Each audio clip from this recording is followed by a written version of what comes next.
My name is Tom Mills, and I am proud and honored to have been serving you as your mayor for 13 years.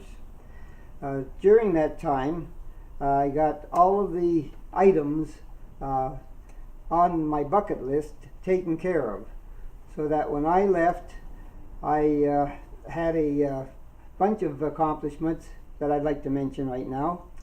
They started with the original sewer system in town, and then the sidewalks, and then the street lights, and then 3 different parks. On top of that, we had the crosswalks at the on every street at the parkway. We had the new community center, and we had the playground for the kids. They were all taken care of, and your taxes paid for them, as well as outside donations. In the case of the community center, that was paid for completely before we opened the doors. Most of that was paid by donations. Financially, I left the town in as good a shape as it could possibly be, the best it is in its history of the town. I left it with a low tax rate that has never been as low since. But there's other things going on that have changed our little town, and now we are looking at the results of some, what I called a shift from the best little town in Florida to trying to imitate the big cities. Big city attitude, big city operate like a big city, and big city politics. And that stinks. Here's what we're doing right now that I find so objectionable. At the last commission meeting, we were introduced to 3 out of the 4 new hires in the police department. An announcement was made that they're looking for a detective to join the force. That's the 4 new ones, plus the one they're looking for. That's 5 new hires, and that's in a police force that's operated with 10 officers for the last 20 years. 10 officers is required, 10 officers is authorized, and I'm talking plus the chief, of course. And now we're finding ourselves hiring 5 of them at one time. What's wrong with this picture?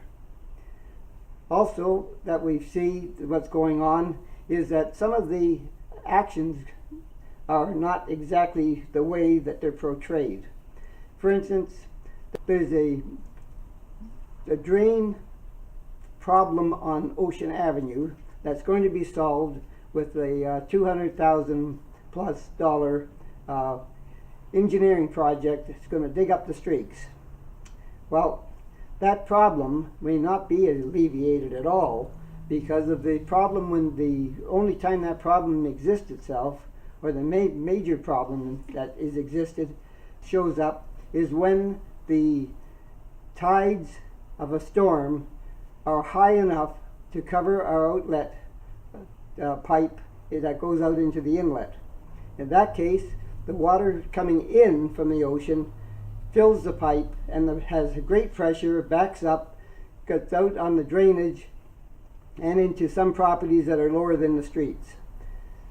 As long as there's no way to stop that water from coming in the inlet, in our outlet of the that goes into the inlet, if we can't stop the water going in, it's going to be the same problem when that situation occurs. I think that the idea to get back to being a small town and running it like we have in the past is something that is overdue. I ran 2 years ago for the mayor's seat, lost by 1 vote, and that vote was not accepted. They found the 1 vote, but it was not accepted by the canvassing committee. In the old day, our canvassing committee was made up of 3 elected officials from other communities. No, not invented here type of thing. We had a problem, apparently, because in the last couple of years, we've changed. Now the canvassing committee that makes the decisions on the election is the town attorney, who reports to the mayor, the town clerk who reports to the mayor, and one other person chosen, and that happened to be the person in charge of his campaign. So 3 people reporting to the mayor made the decision on whether that vote that was found in my favor should have been accepted or not. Of course, it was not. That's not what we stand for in the best little town in Florida. That's big city politics. And I think we want to get rid of the whole thing. Go back to you being responsible, the mayor being responsible to the people. That's why I'm running again, trying to straighten out the town, the problems that I see. I could certainly use your support on March the 15th, and I thank you for letting me have the opportunity to talk to you. Thank you.